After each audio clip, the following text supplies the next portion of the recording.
Celeste Moonhaven had been Luna of the Silver Creek Pack for 3 years, and in all that time, she'd never encountered anything that challenged her understanding of pack dynamics quite like this.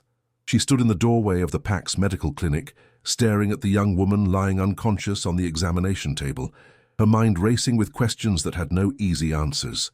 The woman, Maya, according to the identification found in her backpack, had been discovered unconscious at the edge of their territory 2 days ago. What made her case extraordinary wasn't her mysterious appearance or even the fact that she was clearly a shifter from an unknown pack. It was the mark on her shoulder. "Dr. Reeves," Celeste said to the pack's physician, her voice carrying the authority that had made her one of the youngest Lunas in their region's history. "Are you absolutely certain about what you're seeing?" Dr. Reeves, a woman in her 50s who had served as pack physician for over 2 decades, nodded gravely. "I've run every test I can think of, Luna. The marking is definitely a true mate bond mark, but—" She paused, clearly struggling with how to voice her concerns. "But it's unlike anything you've seen before," Celeste finished, moving closer to examine the intricate silver pattern that seemed to shimmer on Maya's shoulder blade. The mark was beautiful, delicate swirls and geometric patterns that looked almost like sacred symbols, but it was also completely unique. "Luna, in my experience, mate marks only appear after a bonding ceremony between 2 willing partners," Dr. Reeves explained carefully. "They don't manifest spontaneously, and they certainly don't appear on unmated individuals." Celeste studied Maya's peaceful face, noting the strong bone structure and the way her dark hair fell across features that spoke of both strength and vulnerability. She was beautiful, but more than that, there was something about her that Celeste found compelling in a way she couldn't quite explain. "Has she shown any signs of awakening?" Celeste asked. "She stirs occasionally, and her vital signs are strong. Whatever caused her collapse, it wasn't physical trauma. I think her body is processing some kind of supernatural change." As if summoned by their conversation, Maya's eyes fluttered open. They were a striking shade of amber that seemed to glow in the clinic's soft lighting, and when they focused on Celeste, both women felt something electric pass between them. "Where?" Maya began, her voice hoarse from disuse. "You're safe," Celeste said immediately, moving to the bedside with the natural grace that marked her as an alpha. "You're in the Silver Creek Pack territory. I'm Luna Celeste. What's your name?" "Maya," the young woman replied, struggling to sit up. "Maya Sterling. I was traveling to visit family when something happened. I remember feeling like my skin was on fire, and then—" She gestured helplessly. "Maya, I need to ask you something important," Celeste said gently. "Do you have a mate? Someone you're bonded to?" Maya's expression grew confused. "No, I've never found my mate. I'm not even sure I have one. Some people don't, you know." She paused, noticing the serious expressions on both women's faces. "Why? What's wrong?" Dr. Reeves and Celeste exchanged glances. "How did you tell someone that they were displaying physical evidence of a bond that shouldn't exist?" "Maya," Celeste said carefully, "when we found you, you had developed a mark, a mate bond mark. But according to everything we know about pack dynamics, that shouldn't be possible without an actual bonding ceremony." Maya's hand immediately went to her shoulder, her fingers tracing over the area where the mark presumably lay. "I can feel it," she whispered, wonder evident in her voice. "It's warm, and it feels like it's alive somehow." "Can you describe what you remember from before you collapsed?" Celeste asked, sitting on the edge of the bed in a gesture that was more intimate than her usual formal demeanor. Maya closed her eyes, concentrating. "I was hiking through the mountains when I started feeling strange. Like there was energy building up inside me, trying to get out. I felt drawn to this area, like something was calling to me." She opened her eyes, looking directly at Celeste. "And then I started dreaming." "Dreaming about what?" Dr. Reeves asked, though Celeste had a suspicion she already knew the answer. "About her," Maya said softly, her gaze never leaving Celeste's face. "I've been dreaming about you for months, Luna. In my dreams, you were always looking for something, someone. And I was looking for you, too."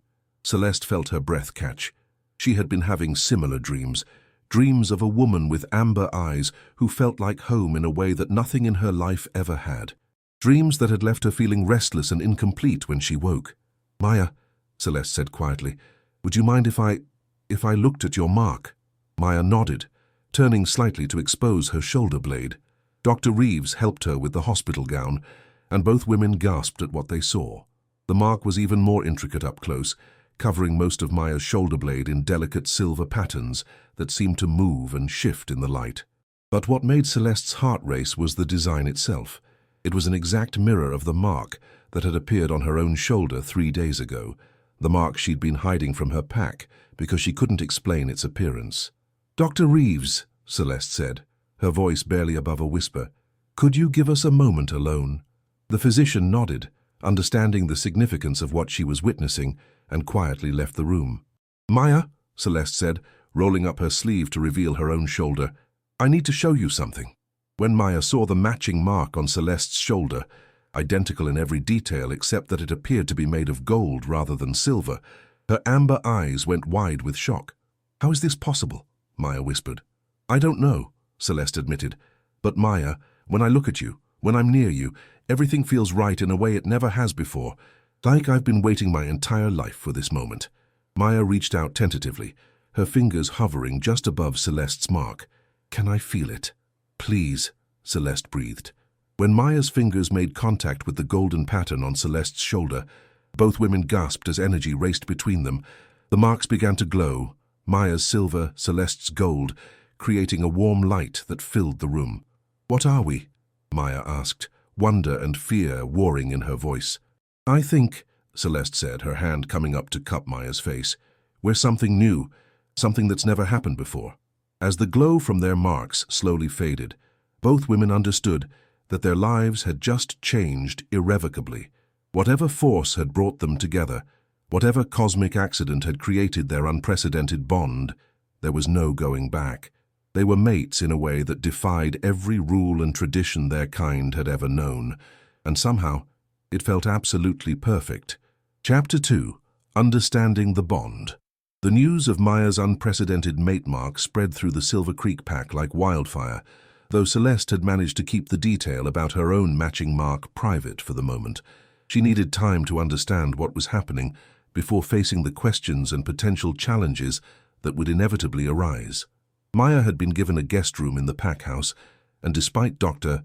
Reeves's recommendation for rest, she seemed energized rather than weakened by whatever supernatural event had created their bond. Celeste found her on the terrace overlooking the pack's central gardens, seemingly lost in thought as she watched the sunset paint the sky in shades of gold and amber. "How are you feeling?" Celeste asked, settling into the chair beside Maya's. "Different," Maya said honestly, turning to look at Celeste with those striking amber eyes. "Like every sense I have has been enhanced. I can hear conversations from the main hall. I can smell the individual scents of pack members 3 buildings away, and when I look at you—" She paused, a soft blush coloring her cheeks. "When you look at me," Celeste prompted gently. "When I look at you, it's like the rest of the world fades away," Maya admitted. "Like you're the only thing that matters, the only thing that's real." Celeste felt her heart skip a beat. "Maya, I need you to know that what's happening between us, this bond, it's not something either of us chose. If you want to leave, if you want to try to find a way to break the connection, do you want to break it?" Maya asked directly. Celeste considered the question seriously. 3 days ago, she'd been a confident, independent Luna who prided herself on her rational decision-making and emotional control. The idea of an involuntary supernatural bond would have seemed like a threat to her autonomy, her carefully ordered life. Now, looking at Maya in the golden light of sunset, feeling the warm pulse of their connected marks, Celeste couldn't imagine wanting to be anywhere else. "No," she said simply. "I don't want to break it." Maya's smile was radiant. "Good, because I don't either." They sat in comfortable silence for a moment, both processing the magnitude of what they were acknowledging. Then Maya spoke again, her voice thoughtful. "Celeste, can I ask you something?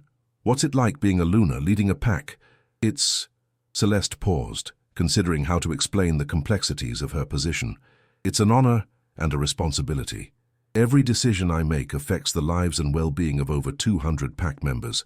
Some days I feel like I'm exactly where I'm meant to be, and other days I wonder if I'm strong enough for what the role demands." "You became Luna young," Maya observed. "That must have been challenging." 23, Celeste confirmed. "My predecessor stepped down unexpectedly, and the Pack Council chose me over several more experienced candidates. I think some people are still waiting for me to prove myself." Maya studied Celeste's profile, noting the tension that appeared when she talked about her leadership role. Do you have an alpha? Someone who shares the leadership burden with you?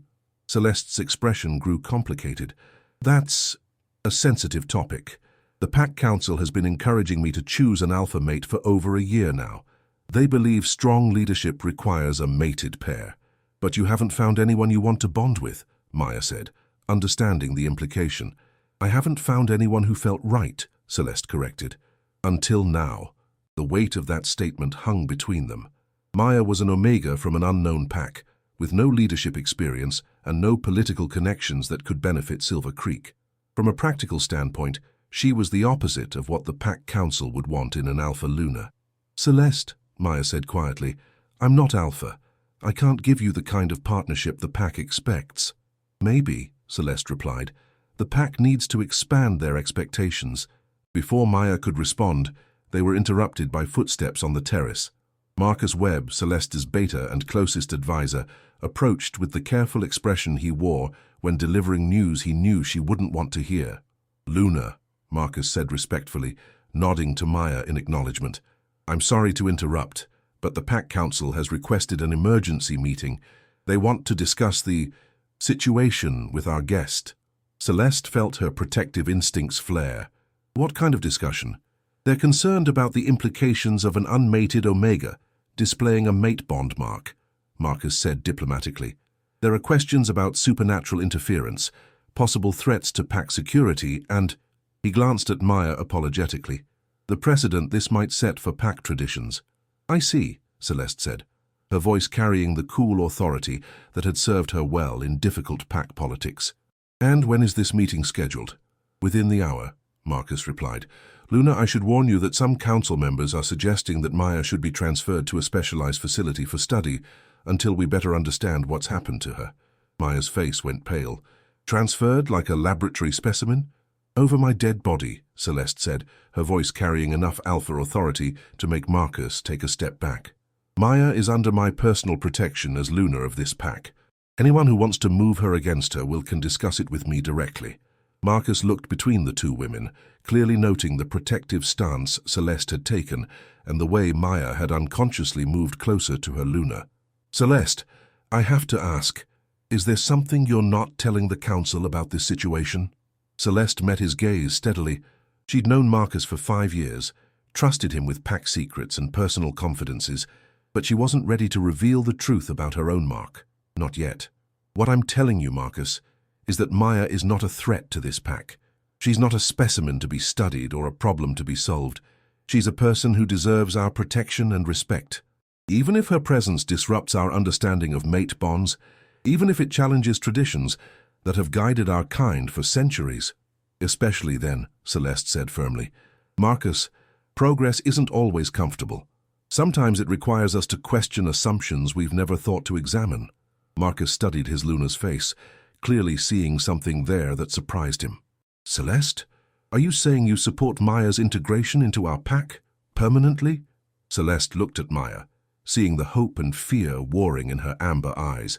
The decision she made in the next moment would determine not just Maya's fate, but the future of their unprecedented bond. I'm saying, Celeste replied, that Maya belongs here, with us, with me. Maya's hand found Celeste's, their fingers intertwining as naturally as breathing. When their skin made contact, both women felt the warm pulse of their marks responding to the connection. Luna, Marcus said carefully, the council is going to want explanations. Then I'll give them explanations, Celeste said, standing with the fluid grace that marked her as a natural leader. But Marcus, make one thing clear to the council before I arrive. Maya is not up for debate. She's not a problem to be solved or a curiosity to be studied. She's family. As Marcus departed to relay her message, Celeste turned back to Maya. Are you ready to face a room full of questioning pack leaders? Maya squeezed Celeste's hand, drawing strength from their connection.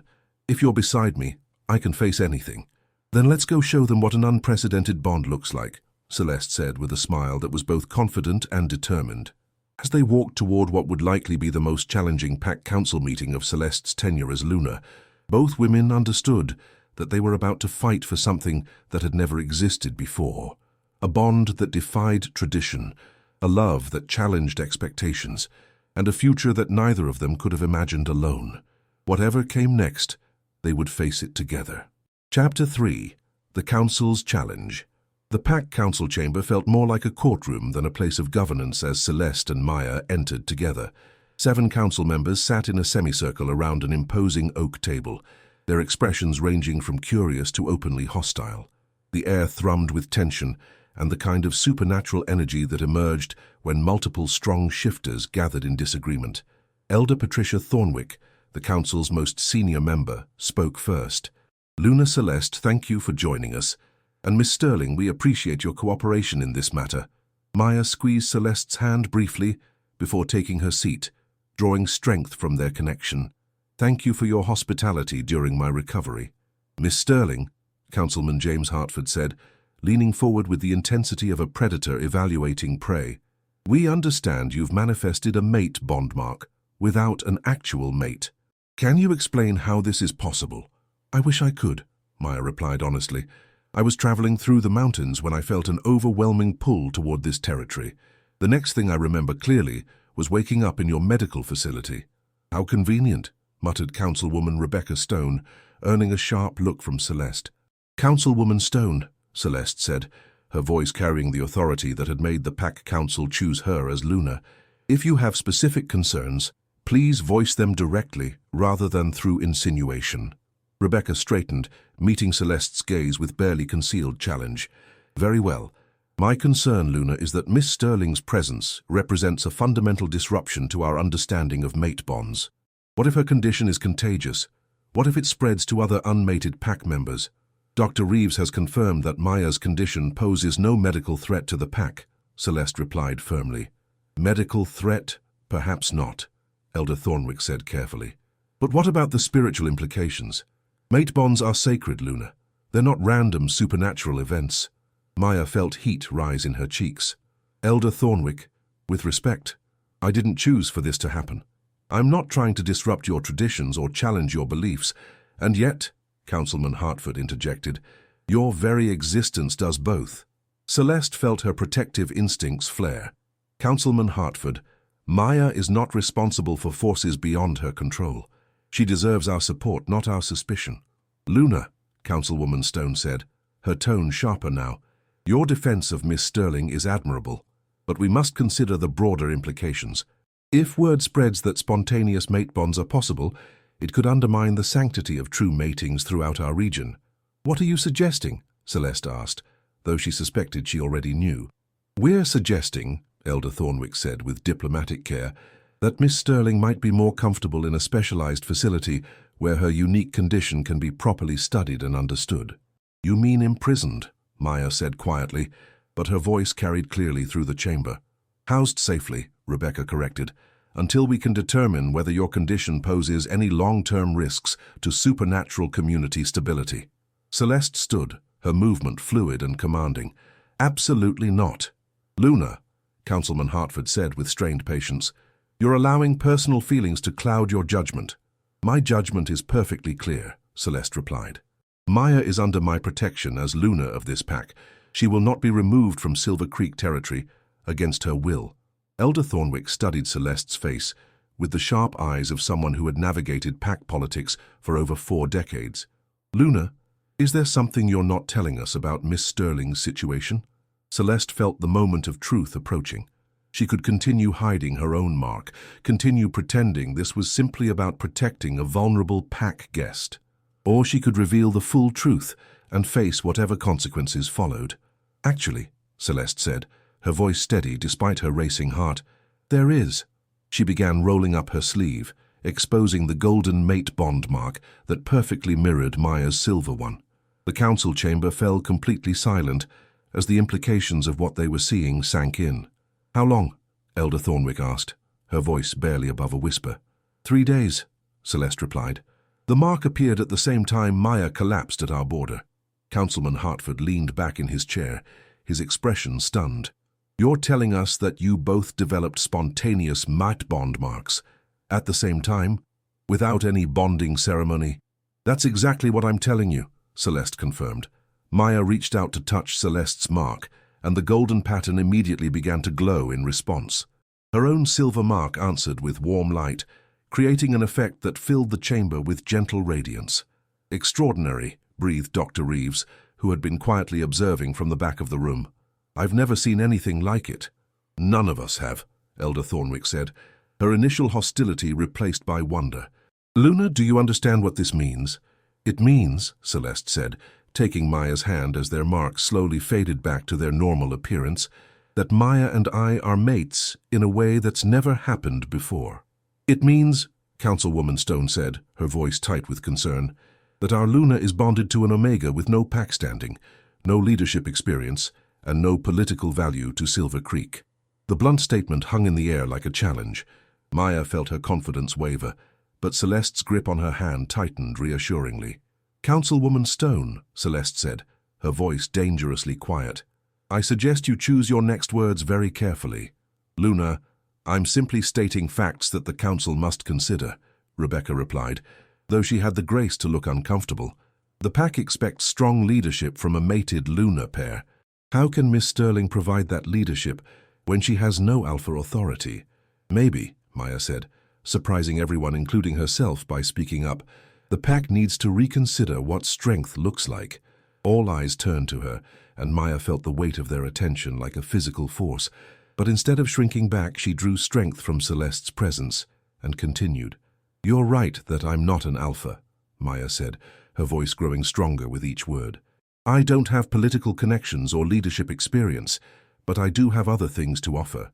Such as, Councilman Hartford asked, though his tone suggested skepticism. I have a master's degree in environmental science, Maya said.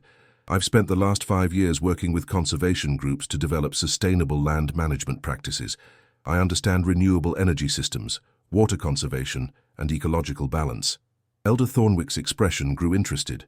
Those are valuable skills for a mountain pack. More than that, Maya continued, gaining confidence, I've spent my career building bridges between different groups with competing interests.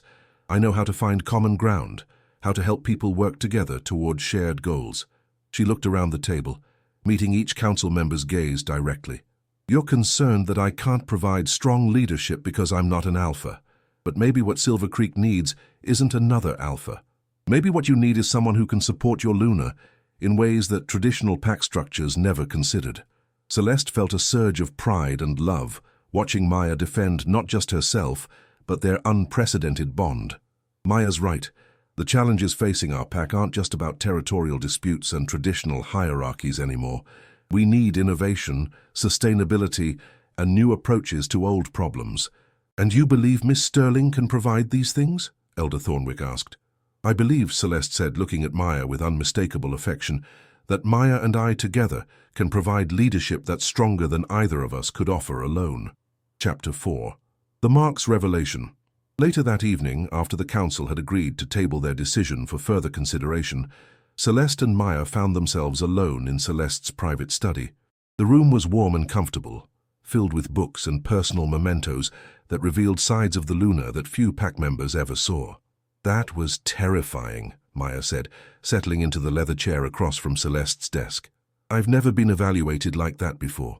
You were magnificent, Celeste replied, moving to pour 2 glasses of wine from a bottle she'd been saving for a special occasion. The way you stood up for yourself, for us. I've never been more proud of anyone in my life. Maya accepted the wine gratefully, noting the way Celeste's eyes seemed to glow with inner fire when she was passionate about something. Do you really think they'll accept me? Accept us? I think, Celeste said, settling into the chair beside Maya rather than behind her desk, that they're going to have to adapt to a new reality, whether they like it or not. They sat in comfortable silence for a moment, both processing the events of the day. Then Maya spoke again, her voice thoughtful. Celeste, can I ask you something about the marks? When I touch yours when they glow together, I feel more than just attraction. It's like I can sense your emotions, your thoughts. Celeste nodded. I feel it too. It's like we're connected on a level that goes beyond the physical. Is that normal for mate bonds? Maya asked. I don't know, Celeste admitted. Traditional mate bonds create emotional connections, but what we have seems deeper, more intense. Maya set down her wineglass and moved to kneel beside Celeste's chair. Can I try something? Anything, Celeste replied without hesitation. Maya placed her hand over Celeste's mark, and immediately both women gasped as the connection flared to life. But this time, instead of just feeling warmth and attraction, Maya could sense specific thoughts and emotions flowing from Celeste. She's afraid, Maya realized, afraid that the council will force us apart, afraid that she's not strong enough to protect what we have. Celeste, Maya said softly, I can feel what you're feeling. Your fear about the council. Your worry about being a good enough Luna. Celeste's eyes widened. You can sense my thoughts? Not thoughts exactly, but emotions, fears, hopes. Maya's hand remained on Celeste's mark, maintaining their connection. You're worried that loving me makes you weak as a leader, doesn't it? Celeste asked, vulnerability evident in her voice. A Luna should make decisions based on what's best for the pack, not on personal feelings. And what if what's best for the pack includes being true to yourself? Maya asked. What if a Luna who's authentic and happy is stronger than one who's sacrificing her own needs for duty? Through their connection, Maya could feel Celeste's surprise at this perspective, followed by a growing sense of hope. I can feel your thoughts too, Celeste said suddenly. You're afraid that you're not worthy of being a Luna's mate, that your Omega status makes you less valuable. Maya's breath caught. Can you really sense that? I can sense that you've spent your whole life being told that Omegas are meant to follow, not lead, that you've internalized those messages even though they're wrong. Celeste's free hand came up to cup Maya's face. Maya, your Omega nature doesn't make you weak. It makes you intuitive, empathetic, able to understand others in ways that alphas often can't. Through their connection, Maya felt the absolute sincerity of Celeste's words, the genuine respect and admiration Celeste felt for her. This bond we have, Celeste continued, it's not just about attraction or even love. It's about balance, alpha and omega, strength and intuition, leadership and wisdom working together. Maya leaned into Celeste's touch, marveling at how right everything felt when they were connected like this. What do you think it means? That we can share emotions and thoughts? I think, Celeste said, her voice filled with wonder, that we're not just mates. We're something new, something that's never existed before. Maya moved closer, settling onto the arm of Celeste's chair so they could maintain their connection while being near each other. The council is going to have a hard time accepting something they don't understand. Then we'll help them understand, Celeste said with determination. We'll show them that different doesn't mean wrong, that evolution doesn't have to be threatening. And if they refuse to accept us? Maya asked. Celeste was quiet for a moment, considering the question seriously. Then we'll have to make some difficult decisions about our future. Maya could feel through their bond that Celeste was considering the possibility of leaving Silver Creek if the council forced them to choose between duty and their relationship. You'd give up being Luna for me? Maya asked, awed by the depth of Celeste's commitment. Maya, Celeste said, looking directly into her amber eyes, what we have is once in a lifetime. It's worth fighting for, worth sacrificing for, worth risking everything for. Through their connection, Maya felt the absolute truth of Celeste's words, the fierce love and determination that drove them. We won't have to choose, Maya said with sudden certainty. This bond we have, this connection, it's meant to help the pack, not hurt it. We just have to find a way to show them that. How? Celeste asked. Maya smiled, an idea beginning to form. By being exactly who we are, together. By showing them that an Alpha Luna and an Omega mate can create something stronger than either could achieve alone. As they sat together in the warm lamplight, their marks glowing softly with their shared connection, both women understood that they were on the verge of something extraordinary, not just for themselves but for every shifter who had ever felt like they didn't fit traditional pack roles. They were about to redefine what it meant to be mates, leaders, and partners in a way that would change their world forever. Chapter 5. Proving Their Worth. The crisis came 3 days later, just as the Pack Council was preparing to vote on Maya and Celeste's future. Marcus burst into the Luna's office, where the two women were reviewing sustainable energy proposals for the Pack's winter preparations. Luna, Marcus said, his usual calm demeanor shattered by urgency, we have a situation. The Blackwood Pack is demanding territorial negotiations. They claim we've been encroaching on their hunting grounds. Celeste immediately shifted into leadership mode, though Maya could feel her tension through their bond. What kind of encroachment are they claiming? They say our patrols have been crossing the northern boundary into their territory. Alpha Blackwood is threatening to bring the matter before the regional council if we don't agree to renegotiate our borders. Maya felt Celeste's spike of concern through their connection.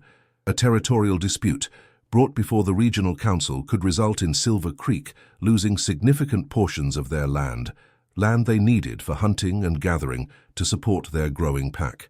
That's impossible, Celeste said firmly. Our patrols follow established routes that haven't changed in over a decade. We have GPS coordinates and detailed maps proving our boundaries. Alpha Blackwood claims to have evidence otherwise, Marcus replied. He's demanding a formal meeting within 48 hours. Maya watched Celeste process this information, feeling through their bond the careful way her mate was considering various diplomatic approaches. But Maya's environmental science background was picking up on something else entirely. Marcus, Maya said, have there been any changes to the landscape in the northern region recently? Erosion, flooding, anything that might have altered natural landmarks? Marcus looked surprised by the question, but considered it seriously. Actually, yes. We had unusually heavy rains last month that caused some flooding in the creek beds. Why? Maya's mind was racing. Because if the flooding changed the waterways that mark your territorial boundaries, your patrols might be crossing into Blackwood territory without realizing it. Celeste turned to Maya with sudden understanding. You think this is about environmental changes, not intentional encroachment? I think, Maya said, moving to the large map on Celeste's office wall, that we need to verify current boundary markers before we enter any negotiations. She studied the map, noting the way the territorial lines followed natural features like creeks and ridge lines. Celeste, if I'm right, this could be resolved without giving up any territory, but we'd need to prove that the boundaries have shifted due to natural causes. How would we prove that? Marcus asked. Field survey, Maya replied immediately. Compare current geographical features to the original boundary agreements. Document any changes with GPS coordinates and photographs. Celeste felt a surge of admiration through their bond. Maya, that's brilliant, but we only have 48 hours. Then we'd better get started, Maya said with determination. We? Celeste asked, though she could already feel Maya's resolve through their connection. You don't think I'm letting you handle this alone, do you? Maya replied with a smile that was both loving and stubborn. Besides, this is exactly the kind of problem my background can help solve. Celeste felt her heart swell with love and pride. Marcus, organize a survey team. We're going to map every inch of that northern boundary.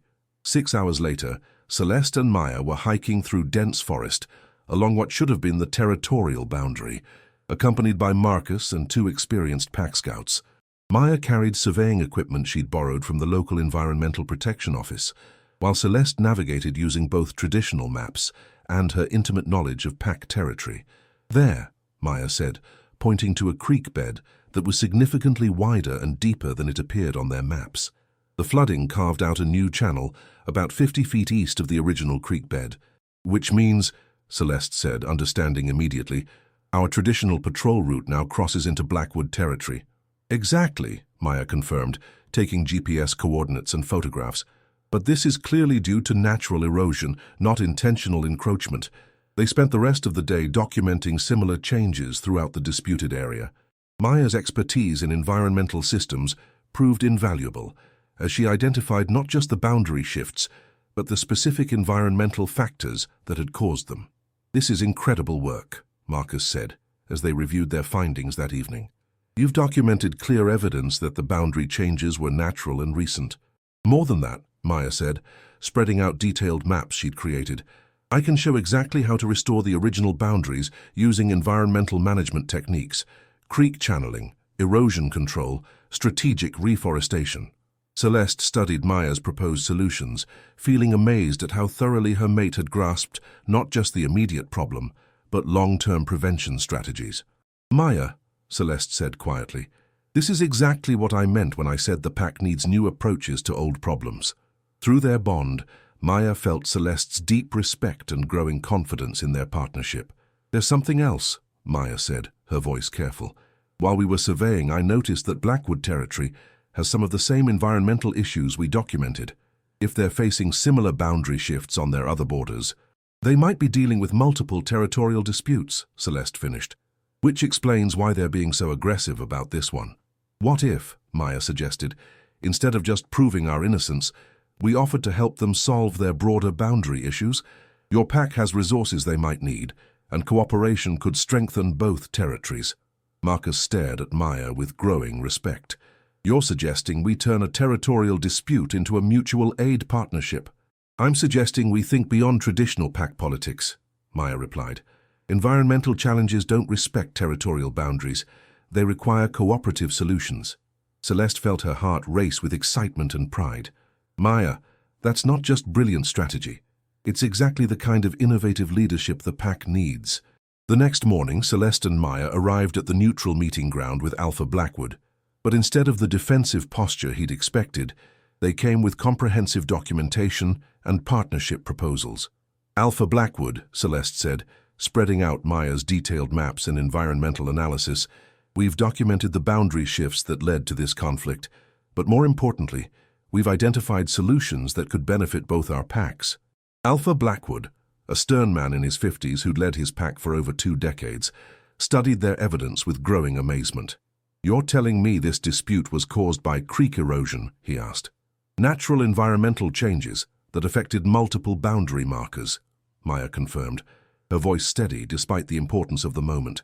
Changes that are likely affecting your other territorial borders as well. She showed him additional data she'd compiled about regional flooding patterns and their impact on traditional boundary markers. Miss? Alpha Blackwood asked, clearly impressed despite himself. Maya Sterling, she replied, Luna Celeste's mate. Miss Sterling, this analysis is remarkably thorough. You have environmental science training, master's degree and 5 years of field experience, Maya confirmed. Alpha Blackwood, territorial disputes like this are going to become more common as climate change affects natural landmarks. But if our packs cooperate on environmental management, we can prevent future conflicts while strengthening both territories. Alpha Blackwood looked between Celeste and Maya, clearly recognizing the strength of their partnership. You're proposing a mutual aid agreement. We're proposing a partnership that benefits everyone, Celeste said. Shared resources, cooperative environmental management, and joint solutions to problems that affect all mountain packs.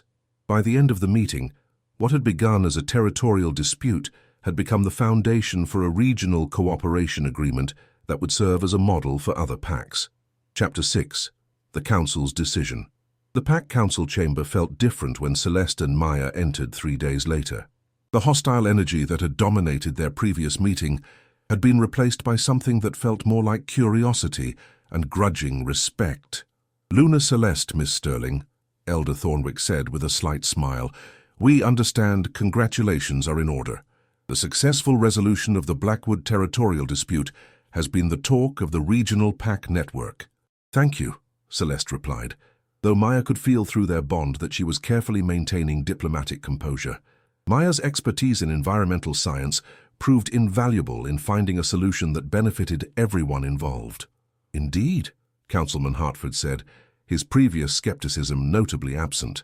Miss Sterling, your innovative approach to what could have been a devastating territorial conflict has impressed not just this council, but pack leaders throughout the region.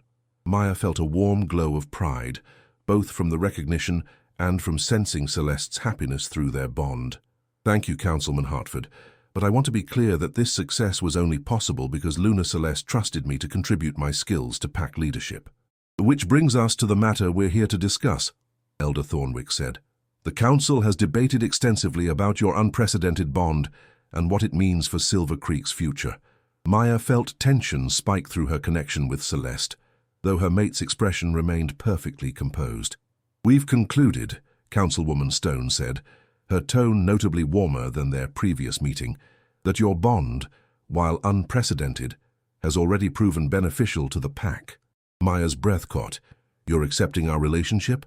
We're accepting that innovation sometimes requires us to expand our understanding of tradition, Elder Thornwick replied. Miss Sterling, your contributions to the Blackwood resolution demonstrated exactly the kind of fresh perspective our pack needs. More than that, Marcus added from his position at the council table, your partnership with Luna Celeste showed that strength in leadership can come from complementary abilities rather than identical ones. Celeste reached for Maya's hand, their marks immediately responding with warm light as their connection flared with shared joy and relief. However, Councilman Hartford said, raising a hand to temper their celebration. "We do have conditions." Maya felt Celeste's protective instincts sharpen through their bond. "What kind of conditions?" "First," Elder Thornwick said, "Miss Sterling will need to undergo formal integration training to understand pack law, traditions, and governance structures." "Of course," Maya replied immediately. "I want to understand every aspect of my responsibilities." "Second," Councilwoman Stone continued, "your unique bond and its capabilities need to be documented and studied, not as specimens," she added quickly, seeing Celeste's expression, "but as a new form of pack leadership that other communities might learn from." Maya and Celeste exchanged glances, communicating through their bond about the implications of this request. "We're comfortable with that," Celeste said finally, "as long as the research is conducted respectfully and with our full participation." "Third," Elder Thornwick said, "Miss Sterling will need to choose a formal title and role within pack leadership. Luna's mate isn't sufficient for someone who will be helping guide pack decisions." Maya considered this. Traditional pack structures didn't have terms for her unique position, Alpha Luna's Omega mate, who contributed to leadership without traditional Alpha authority. "What would you suggest?" Maya asked. "We've discussed several possibilities," Marcus said with a slight smile. "Luna advisor, pack strategist, or perhaps something entirely new." "What about Pack Luna?" Maya suggested suddenly. "Different from Alpha Luna, but acknowledging that I'm also a Luna in my own right." Through their bond, Maya felt Celeste's surge of love and pride at the suggestion. "Pack Luna Maya," Elder Thornwick repeated thoughtfully. "I like it. It acknowledges both your unique role and your equal standing with Luna Celeste." "Then it's settled," Councilwoman Stone said with satisfaction. "Luna Celeste and Pack Luna Maya, Silver Creek officially recognizes your bond and your joint leadership." As the council meeting concluded with formal recognition ceremonies and planning for Maya's integration training, both women felt the profound satisfaction of having fought for their love and won not just acceptance, but celebration. Later that evening, as they sat together in their shared quarters, Maya had officially moved into Celeste's suite. Both women reflected on how much their lives had changed in just 2 weeks. "Pack Luna Maya," Celeste said, testing out the title with a smile. "It suits you perfectly."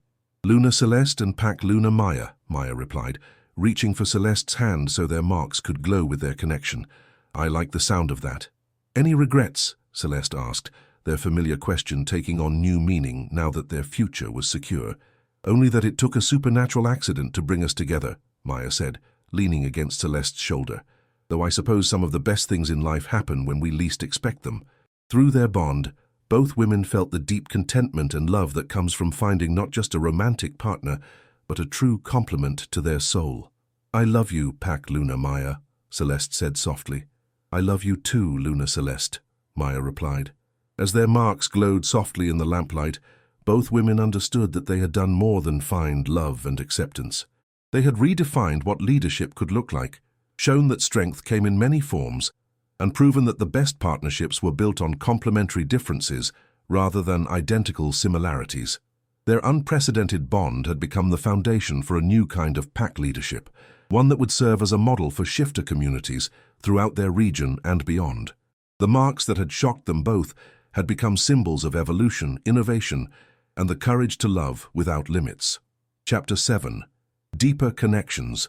3 months into their official partnership as Luna Celeste and Pack Luna Maya, their bond had evolved in ways neither had anticipated. Their shared quarters had become a sanctuary where they could explore the full depth of their unprecedented connection, away from the demands of pack leadership and the curious eyes of council members. "I can feel your dreams now," Maya said one morning, settling beside Celeste with 2 cups of coffee as dawn painted the sky in soft pastels. "Last night, you were dreaming about the regional summit." Celeste accepted the coffee gratefully, marveling at how Maya always seemed to know exactly what she needed. "The one next month? I've been worried about presenting our new leadership model to the other packs." "You were magnificent in the dream," Maya said with a smile, curling up against Celeste's side. "Confident, articulate, absolutely in command." The other Lunas were impressed. Through their bond, Celeste felt Maya's genuine confidence in her abilities, and some of her anxiety about the summit began to ease. "What if they don't accept our partnership? What if they see our bond as a threat to traditional pack structures?" Maya placed her hand over Celeste's mark. immediately feeling the warm pulse of their connection. Then we'll show them what we've shown Silver Creek, that innovation makes us stronger, not weaker. Over the past 3 months, their leadership style had transformed Silver Creek in remarkable ways. Maya's environmental initiatives had improved the pack's sustainability practices, while her collaborative approach to problem-solving had strengthened relationships with neighboring territories. Meanwhile, Celeste's traditional alpha strengths, combined with Maya's omega intuition, had created a leadership dynamic that was both powerful and compassionate. "There's something else," Maya said, her voice taking on a note of wonder. "I think our bond is still evolving."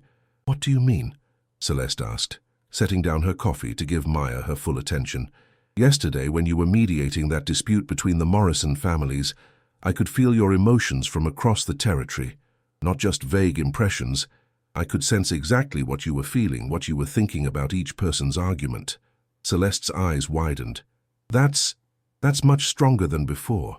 "And when I was working on the water conservation project near the southern border, I had this sudden understanding of pack security protocols that I've never studied," Maya continued. "It was like I was accessing your knowledge through our bond." Celeste reached for Maya's hand, their marks immediately responding with warm light. "You think we're sharing more than just emotions now?" "I think we're becoming something unprecedented," Maya said softly. "Not just mates, but truly two halves of a whole." The implications of this development were staggering. If their bond continued to deepen, they could potentially share not just emotions and thoughts, but knowledge, skills, and instincts. It would make them uniquely powerful as leaders, but it also raised questions about identity and independence that neither was sure how to navigate. "Are you concerned about losing yourself?" Celeste asked, reading Maya's uncertainty through their connection. "Sometimes," Maya admitted. "I love being connected to you, but I also want to remain Maya, not just become an extension of Celeste." "You could never be just an extension of me," Celeste said firmly. "Maya, our bond doesn't erase who we are individually. It amplifies our strengths and gives us access to each other's perspectives." To demonstrate her point, Celeste reached for their connection, consciously sharing her memories of watching Maya lead her first pack meeting the week before. Through the bond, Maya experienced the moment from Celeste's perspective, felt Celeste's pride in Maya's natural diplomacy, her admiration for Maya's innovative solutions, her deep love for the unique qualities that made Maya irreplaceable. "I see what you mean," Maya said, tears gathering in her eyes. "I can feel how you see me, not as someone to be absorbed into your identity, but as someone who makes you more complete." "Exactly," Celeste said, wiping away Maya's tears gently. "We're not losing ourselves. We're discovering what we can become together." Their intimate conversation was interrupted by a knock at the door. Marcus entered with an expression that immediately put both women on alert. "Luna, Pack Luna," he said respectfully. "We have a situation that requires your immediate attention." "What kind of situation?" Celeste asked, immediately shifting into leadership mode. "Dr. Helena Voss from the Supernatural Research Institute is here," Marcus replied. "She's requesting an audience to discuss your bond." Maya felt ice form in her stomach.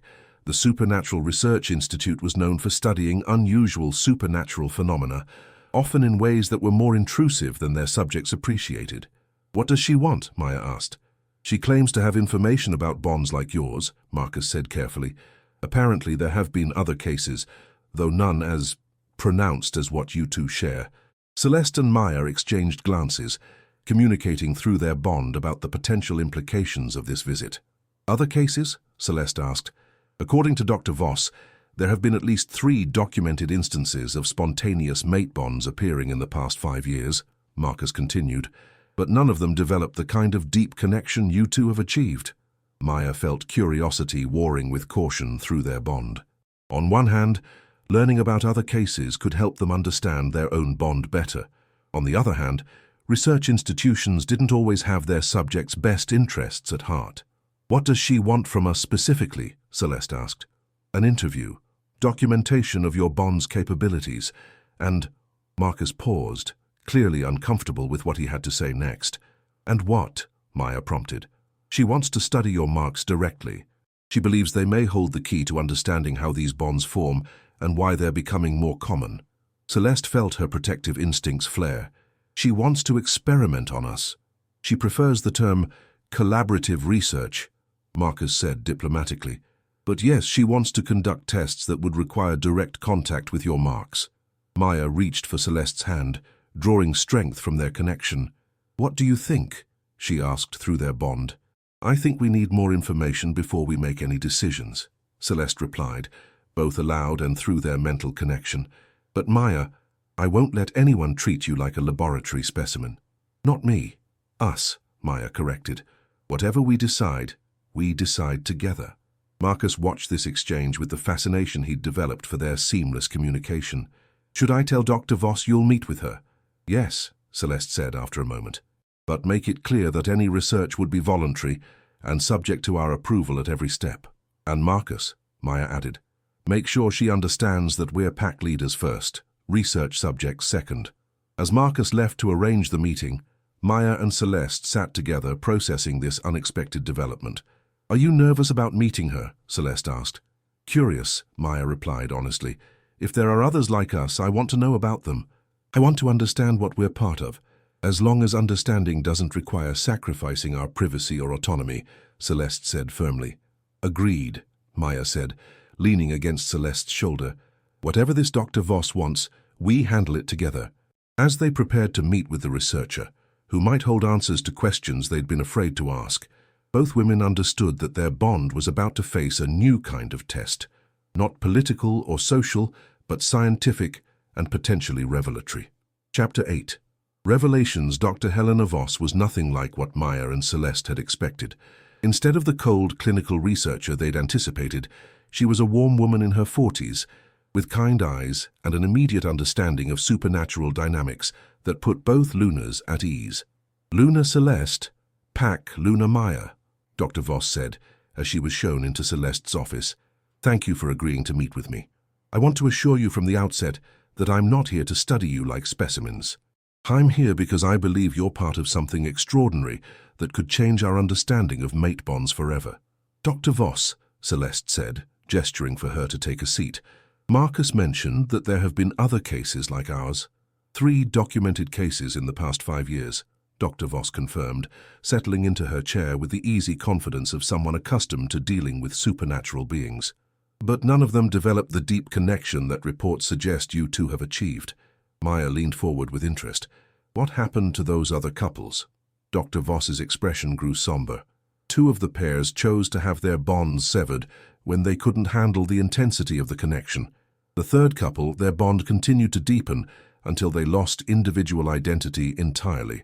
Maya felt a chill of fear through their connection, and Celeste immediately reached for her hand. Lost individual identity how? Celeste asked. They became unable to function separately, Dr. Voss explained. Their thoughts, emotions, and even basic decision-making became so intertwined that they essentially became one consciousness in 2 bodies. And that's what you think might happen to us? Maya asked, struggling to keep her voice steady. Actually, no, Doctor, Voss said, surprising them both. May I? She gestured toward their joined hands. When both women nodded, Dr. Voss moved closer and placed her hands over their intertwined fingers. Immediately their marks began to glow with the warm light that had become familiar to them. Fascinating, Dr. Voss murmured, watching the golden and silver patterns pulse in harmony. Your bond is completely different from the others I've studied. Different how? Celeste asked. The other pairs I documented showed signs of identity merger. Their individual supernatural signatures began to blend and overlap, Dr. Voss explained. But yours maintained distinct patterns while harmonizing perfectly. She released their hands and returned to her seat. Ladies, what you have isn't a bond that threatens your individual identities. It's a bond that enhances them while creating something greater than the sum of its parts. Maya felt relief flood through their connection. So we're not going to lose ourselves. Not lose, evolve, Dr. Voss corrected. From what I've observed in just these few minutes, your bond allows you to share knowledge, emotions, and perspectives while remaining fundamentally yourselves. Why is this happening? Celeste asked. Why are these spontaneous bonds appearing now? Dr. Voss smiled. That's the truly exciting part. I believe what you're experiencing is evolutionary adaptation. Both women stared at her. Evolutionary adaptation? Think about it, Dr. Voss continued, her enthusiasm for her subject evident. Traditional mate bonds served our species well when survival depended on physical strength and territorial dominance. But the challenges facing supernatural communities today require different strengths: cooperation, innovation, emotional intelligence, adaptability. Maya felt pieces clicking into place. You're saying our bond represents evolution toward what supernatural communities need now? Exactly, Dr. Voss confirmed. Your partnership as leaders has already demonstrated that complementary strengths create more effective governance than traditional hierarchical models. And you think there will be more cases like ours? Celeste asked. I think you're pioneers, Dr. Voss said seriously. The first of what may become a new norm for supernatural bonding, which is why I'm hoping you'll consider participating in my research. Maya and Celeste exchanged glances, communicating through their bond about this unexpected perspective on their relationship. What kind of research? Maya asked. Documentation, primarily, Dr. Voss replied. Recording how your bond functions, what capabilities it gives you, how it affects your leadership and decision-making. Nothing invasive or experimental, just observation and analysis. To what end? Celeste asked. To help other couples who experience spontaneous bonding, Dr. Voss said simply.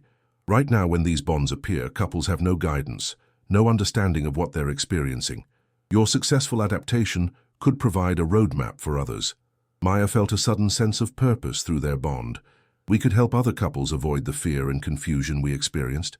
More than that, Dr. Voss said. You could help supernatural communities understand that evolution isn't something to fear. It's something to embrace. Celeste squeezed Maya's hand, feeling their shared determination through their connection. What would participation involve? Regular interviews about your experiences, documentation of your bond's capabilities, and permission to share your story with other couples experiencing similar phenomena, Dr. Voss explained. All with complete anonymity if you prefer. And in return, Maya asked, in return you get access to my research on other cases, support for understanding your bond's continued development, and the knowledge that you're helping others navigate what you've successfully achieved. Maya and Celeste looked at each other, their bond allowing them to communicate without words about this opportunity. We'll do it, Celeste said finally, but with conditions. Name them, Dr. Voss replied. Complete control over what information is shared, Maya said. Nothing gets published or distributed without our explicit approval. Agreed, Dr. Voss said immediately. Regular check-ins to ensure the research remains beneficial rather than intrusive, Celeste added. Of course. And recognition that we're partners in this research, not just subjects, Maya concluded. Dr. Voss smiled. Ladies, I wouldn't have it any other way. As they began planning the research collaboration that would help other couples experiencing spontaneous bonding, Maya and Celeste realized that their unprecedented connection was becoming something even more significant than they'd imagined. They weren't just mates who had defied tradition. They were pioneers of supernatural evolution, proof that love could literally change the world by changing the people in it. Their bond, which had begun as a mystery that shocked them both, was becoming a beacon of hope for others seeking to understand that different didn't mean wrong. It meant evolutionary. The marks that had started their journey together were about to help others begin journeys of their own. Chapter 9. Guiding Others. 6 months later, Maya and Celeste stood in the conference room of the newly established Center for Supernatural Bond Research, watching nervously as a young couple entered for their first consultation. The woman, barely 21, clutched her partner's hand while silver marks similar to Maya's shimmered on her collarbone. Her partner, a tall man with kind eyes, bore complementary gold patterns that reminded Celeste powerfully of her own early days with Maya. Luna Celeste Pack Luna Maya, Dr. Voss said, introducing the couple. I'd like you to meet Sarah and David Chen. They experienced spontaneous bonding 3 weeks ago. Sarah looked up with desperate hope in her eyes. Is it true that you went through the same thing and it worked out? Maya moved forward with the natural empathy that had made her such an effective Pack Luna. It's true. And more than that, it became the best thing that ever happened to us. But we're so scared, David said, his voice rough with emotion. Sarah's pack wants to send her away for study, and my family thinks I've been cursed. We don't know what we're supposed to do or how to handle these abilities. Celeste felt her protective instincts flare, remembering all too well the fear and confusion of those early days. What kind of abilities are you experiencing?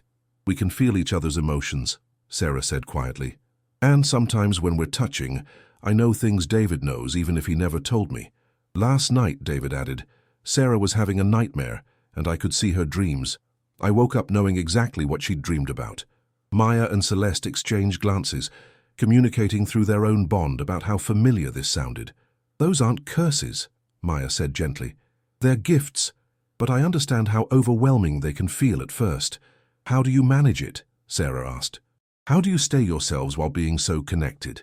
Celeste settled into the chair across from them, her presence immediately calming in the way that had made her such an effective Luna. The key is understanding that sharing doesn't mean losing. When Maya and I connect through our bond, I don't become her. I become more myself because I have access to her strength and perspective. But what about privacy? David asked. What about having thoughts and feelings that are just your own? You learn to create boundaries, Maya explained. The bond doesn't force connection, it offers it. You can choose when to open fully to each other and when to maintain individual space. Dr. Voss had been quietly observing the interaction, taking notes on how naturally Maya and Celeste had taken on mentoring roles. Sarah, David, would you be comfortable showing Luna Celeste and Pack Luna Maya your marks? The young couple hesitated, then nodded. When they revealed their bonding marks, silver and gold patterns that were similar to but distinct from Maya and Celeste's, both experienced couples gasped. They're beautiful, Maya said with genuine wonder. And look how they complement each other. Sarah's marks were more delicate than Maya's, with intricate floral patterns, while David's were bold geometric designs that perfectly framed Sarah's more organic shapes. May we? Celeste asked, gesturing toward their marks. When Sarah and David nodded, Maya placed her hand over Sarah's mark while Celeste touched David's. Immediately, all 4 marks began to glow, but something unexpected happened. Maya and Celeste could sense the younger couple's bond as clearly as their own. What you have, Celeste said with amazement, is beautiful. I can feel how much you love each other, how perfectly you balance each other's strengths. Really? Sarah asked, tears beginning to flow. Because everyone keeps telling us it's unnatural, that we should be afraid. What's unnatural, Maya said firmly, is living without the kind of connection you've been given. Sarah, David, you're not cursed, you're blessed. Over the next 3 hours, Maya and Celeste shared their story in detail. The fear, the confusion, the political challenges, and ultimately the incredible joy and strength they'd found in their bond.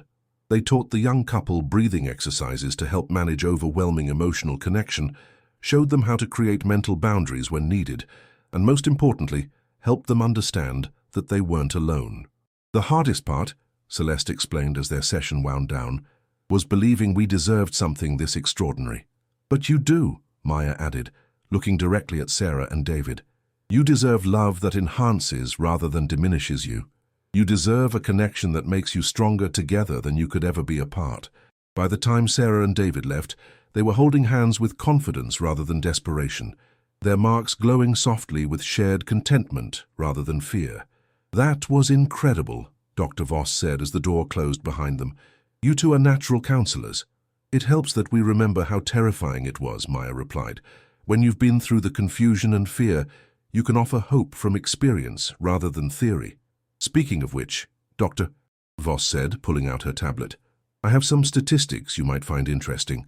Since we began the mentorship program 6 months ago, every couple you've counseled has successfully integrated their bond. That's a 100% success rate.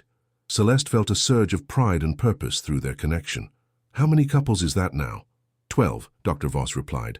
And we have 6 more requesting consultations next month. Maya sank into her chair, processing the magnitude of what they'd accomplished. 12 couples who get to experience what we have instead of living in fear. More than that, Celeste said, reaching for Maya's hand so their marks could pulse with warm light. 12 couples who will go back to their communities and show others that evolution isn't something to fear. Actually, Dr. Voss said with excitement, that brings me to something I wanted to discuss with you. I've been contacted by the Continental Supernatural Council. They want to establish formal centers for spontaneous bond support in every major region. Maya and Celeste stared at her. The Continental Council? They want you to head the program, Dr. Voss continued. Travel to different regions, establish support networks, train other couples to become mentors. Through their bond, Maya and Celeste felt shared excitement and trepidation. This would mean expanding their impact far beyond what they'd imagined, but it would also mean taking on responsibilities that would change their lives significantly. "What about Silver Creek?" Maya asked. "What about our pack?" "The council has already spoken with your pack leadership," Dr. Voss said.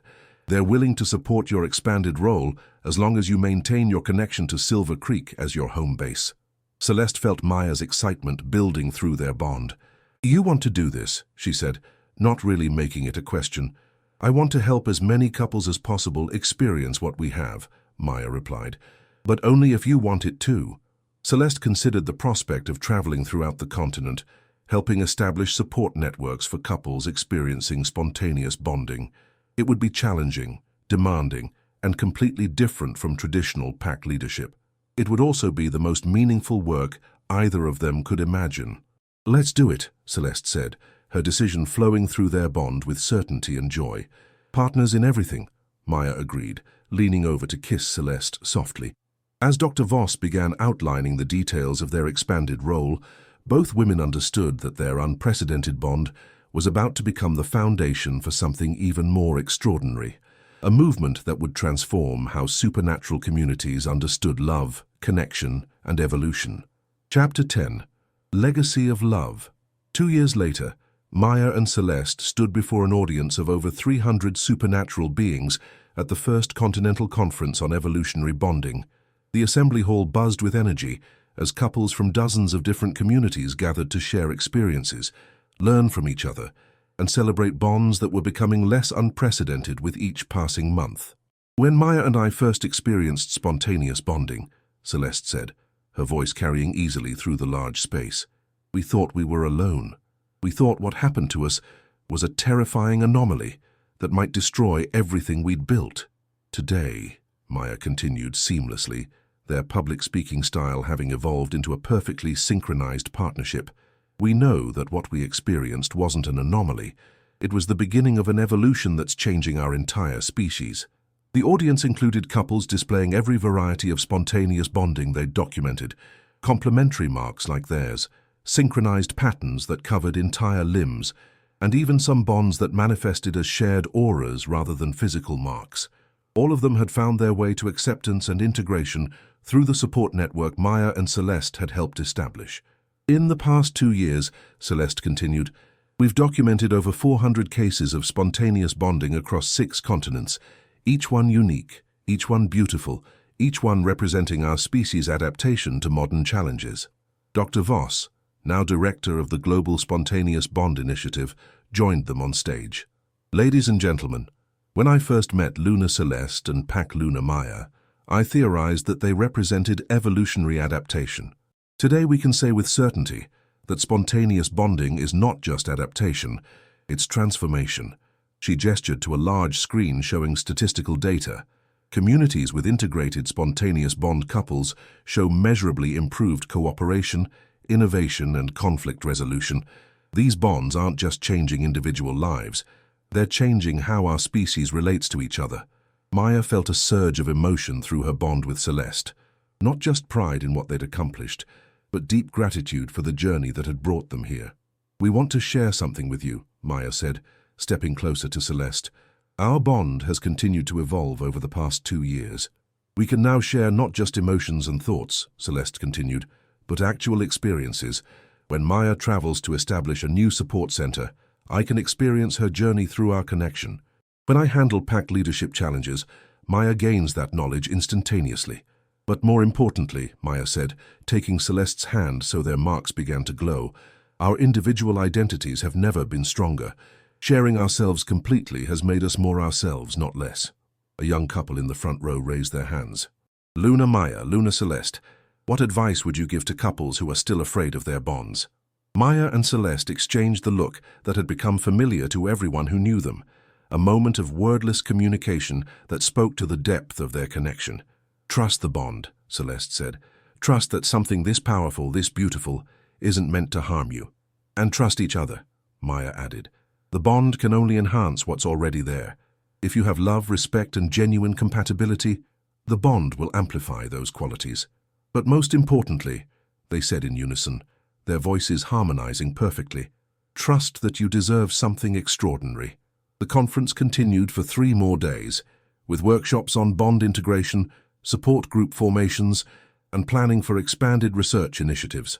Maya and Celeste participated in every session, sharing their expertise while continuing to learn from the diverse experiences of other bonded couples. On the final evening, they found themselves alone on the conference center's rooftop garden, watching the sunset paint the sky in colors that reminded them of their Mark's glow. "Do you ever miss the simplicity of our early days?" Maya asked, settling against Celeste's side in the comfortable intimacy that had become second nature. "Never," Celeste replied without hesitation. "Maya, look what we've built. Look at the lives we've changed." Through their bond, Maya felt Celeste's memories of that day's final session, testimonials from couples who had found love, acceptance, and purpose through the support networks they'd established. Stories of communities that had evolved beyond traditional hierarchies to embrace new forms of cooperation and understanding. "Sometimes I think about that night, when you first asked if you could feel my mark," Maya said softly. "Did you have any idea what we were starting?" "I knew it felt like the most important moment of my life," Celeste replied. "I knew that touching your mark, connecting with you that way, was going to change everything. And now?" Celeste turned to face Maya fully, her expression soft with love and wonder. "Now I know that the most important moment of my life was actually the beginning of the most important movement of our species' evolution." Maya leaned up to kiss Celeste, their marks responding with the warm light that had become as familiar as breathing. "I love you, Luna Celeste, not just for what we have together, but for what we've helped others find." "I love you too, Pac Luna Maya," Celeste replied. "And I love what we're building for the future." As they sat together under the stars, surrounded by the gentle glow of their intertwined marks, both women reflected on the incredible journey that had brought them here. From a mysterious collapse at the edge of Silver Creek territory to leading a continental movement for supernatural evolution, their bond had proven to be not just personal transformation, but the catalyst for species-wide change. The marks that had shocked them both with their sudden appearance had become symbols of hope for thousands of couples experiencing similar phenomena. Their love story had become a roadmap for others seeking to understand that different didn't mean dangerous. It meant evolutionary. "What's next?" Maya asked, though she could already sense Celeste's thoughts about expanding their work to other continents, establishing permanent research facilities, and continuing to support the growing community of spontaneously bonded couples. "Everything," Celeste said with a smile that held infinite possibilities. "We help our species become what it's meant to be, more connected, more cooperative, more loving." "Together," Maya said, the word carrying all the weight of promise and commitment it had held since their first desperate night together. "Always together," Celeste agreed. As their marks pulsed with synchronized light under the starlit sky, Maya and Celeste understood that their unprecedented bond had become something even more extraordinary than they'd imagined. Not just a love story, but the foundation for a new chapter in supernatural evolution.